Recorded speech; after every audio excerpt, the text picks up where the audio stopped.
Donald Trump's cognitive and physical decline is impossible to ignore at this point. No amount of spin from Caroline Leavitt, no manufactured culture war from Fox News, and no distraction campaign can hide what we are all watching happen in real time. This is a man who is visibly deteriorating right in front of us, and that reality was put on full display on national television at the Army-Navy game, where Donald Trump tried to cosplay as some great patriot, despite the fact that his entire presidency has been the exact opposite of patriotism. He can pretend to love the troops all he wants, but what he absolutely could not fake was being a normal human being capable of making normal, basic movements. Because when it came time for the coin toss, well, we'll get into it because it was bad. Really bad. But before we break down that truly embarrassing moment for Donald Trump at the Army-Navy game, I just want to quickly ask you to leave a like on this video. And if you haven't already, and you enjoy the work we do on this channel, make sure to hit that subscribe button. It really does go a long way in helping us keep this work going. Now, before we dive into that disastrous moment that exposed Trump yet again, I want to start by highlighting what actual patriotism looks like, because real patriotism isn't performative, it isn't fake, and it isn't about photo ops. A real patriot is someone who actually respects this country, its institutions, and the people who serve it. And one of those real patriots is Mark Kelly, who perfectly called out Donald Trump's fake, hollow patriotism in this clip right here. In 1991, when Donald Trump was driving the Taj Mahal casino into bankruptcy, I was getting shot at over Iraq and Kuwait. In 2001, after Donald Trump said that the collapse of the Twin Towers meant he now owned the tallest skyscraper in Manhattan, I was carrying flags honoring 9/11 victims into space on a rocket ship. In 2003, when Donald Trump was writing birthday greetings to the monster Jeffrey Epstein, I was the first on the scene to recover the bodies of my fellow astronauts who died when Space Shuttle Columbia exploded during re-entry. In 2011, when Trump was hosting a reality show and peddling conspiracy theories against President Barack Obama, I was sitting next to my wife's hospital bed as she recovered from a gunshot wound to the head. My point is this: I've been through a lot worse in service to my country. The President and Pete Hegseth are not going to silence me. They aren't going to keep me from speaking out, and they're not going to keep me from doing my job. Enough of the bullying, enough of the intimidation, enough of the threats, enough of your nonsense. Doesn't help anyone in our country afford their groceries or pay their medical bills. And it erodes the rights of every American. My job is to fight for them, to stand up for the Constitution, and nothing is going to stop me from doing my job. I think it is absolutely necessary for us to keep calling out just how profoundly unpatriotic the people in this administration truly are. Donald Trump constantly goes on rants about how much he hates blue states, how much he despises blue cities, and how anyone who refuses to love him or pledge personal loyalty to him is somehow anti-American. He has said this openly. He has repeated it endlessly. He has even taken it a step further by threatening journalists who dare to talk about his health, with being beaten, jailed, or even killed. And by the way, Donald, if that's the standard you're setting, I guess you're going to have to jail the entire national television audience that watched the Army-Navy game today. Because we all saw exactly what happened with our own eyes. But even that act doesn't protect us. In reality, it puts all of us in danger. And that is exactly why Donald Trump was forced to respond today to the deaths of 2 service members in a military strike, an event that directly contradicts the self-congratulatory praise he was handing out to himself just a short time earlier. 3 great patriots in Syria. You know how it happened. There was an ambush, terrible. We also have 3 wounded. They seem to be doing pretty well. But we mourn the loss. These are 3 great people. And it's just a terrible thing. Syria, by the way, was fighting along with us. The new president of Syria is, as they told me, and I'm not surprised, he's devastated by what happened. This was an ISIS attack on us and Syria. And again, we mourn the loss and we pray for them and their parents and their loved ones. Very, very sad. Mr. President, will the U.S. retaliate against ISIS? Yeah, we will.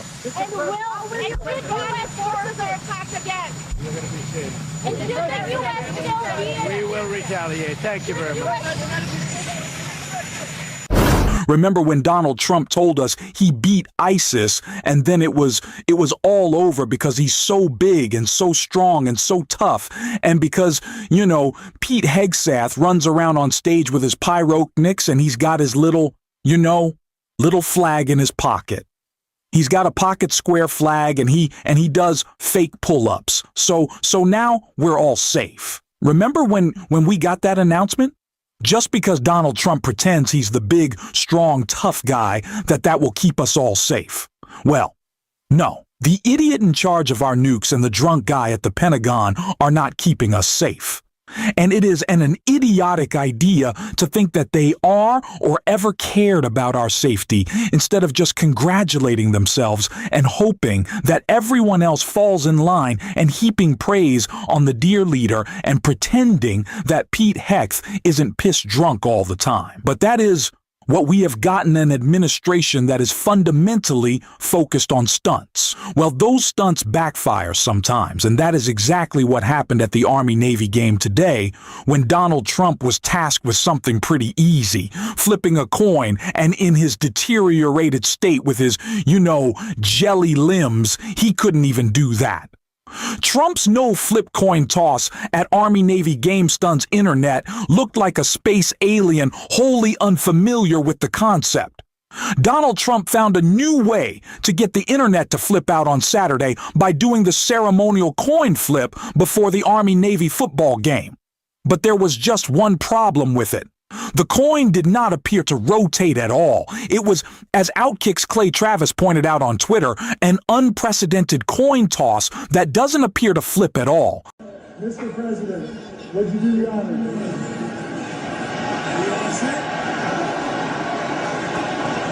Mr. President, what did you do? What did I just watch? He was just doing this. His elbow is locked. I guess he's wearing gloves, first of all. I don't know why, but he couldn't move his arm or his hand is that the bad hand? Is that the hand that you've shaken too many hands, so now you can't use it and now it's bruised? I actually saw, and y'all might have seen this, because there was quite a bit of coverage on it.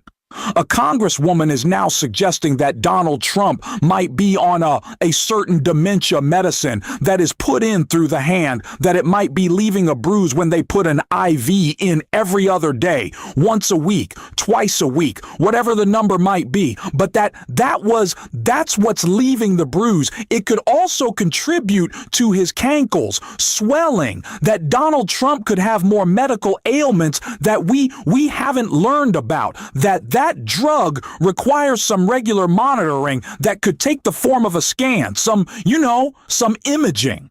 Let's call it an MRI that Donald Trump never gives us a full explanation of. Maybe it's the reason why he's taking that cognitive test.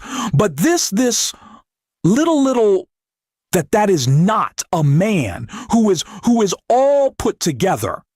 And someone might say, Jack, you're kind of blowing this out of proportion. Do we really need? There's a lot going on. Yes, I think that it is a disservice not to talk about every single time that Donald Trump is showing us that he is in cognitive decline. It's funny that the guys at Midas Touch, our good friends Brett, Ben, and Jordy was actually clipped on Fox today because they were freaking out about him, talking about Donald Trump's very clear cognitive decline.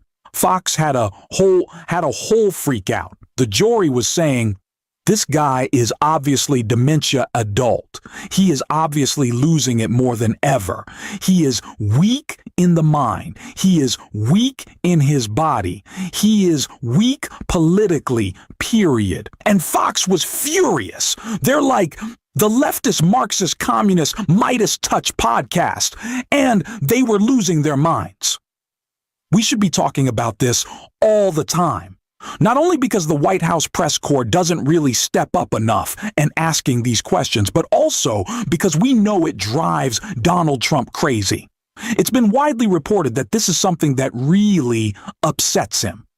Us discussing his health, and also it is important that there can only be so many cover-ups that one administration is involved in. We got Epstein. We got Pete Hegseth's murders. And now, Donald Trump's health. It's always been Donald Trump's health. But seriously, I'm going to continue to talk about this, and we also need to talk about those other cover-ups, including Pete Hegseth, which Lawrence O'Donnell certainly did right here. It was the first Donald Trump-ordered attack on small boats powered by outboard motors, open boats, that Donald Trump's Secretary of Defense suspected to be carrying drugs bound for the United States. The first missile to hit the boat destroyed the boat and killed 9 of the 11 people on the boat. 2 men clinging to the wreckage were then killed by a second missile. It is the second missile that is the focus of most attention. But NYU law professor and former Pentagon lawyer Ryan Goodman says that none of the killing ordered by Donald Trump and Pete Hegseth in the attacks on those small boats in the Caribbean is legal. Ryan Goodman says it is, quote, just murder. New reporting by the Washington Post today indicates the boat was not headed for the United States. The Post reports people familiar with Admiral Bradley's account to lawmakers said that the cargo in this case was heading next to Suriname, a small country east of Venezuela, not the United States. As the Post and others have reported, most of the narcotics that move through the Caribbean are headed toward Europe and Western Africa rather than the U.S. That further underscores that this boat was not a threat to the United States and not a lawful target, Todd Huntley said. Todd Huntley is a former military lawyer who will be our first guest tonight.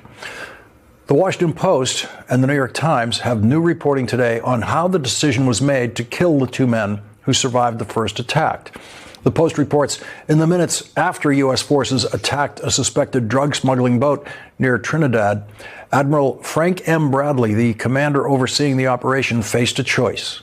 A laser-guided bomb had killed 9 of the 11 people on board, sunk the boat's motor, and capsized the vessel's front end, according to people who have viewed or been briefed on the classified video of the operation. As smoke from the blast cleared, a live surveillance feed provided by a U.S. aircraft high overhead showed 2 men had survived and were attempting to flip the wreckage. Yeah, I'm not backing off this for a second, and neither should anyone else. We are going to keep covering this every single day on this show. And if you want to support that work, as always, you can hit the subscribe button and leave a like on this video. If you made it all the way to the end, drop a blue heart in the comments. And until next time, I will see you soon.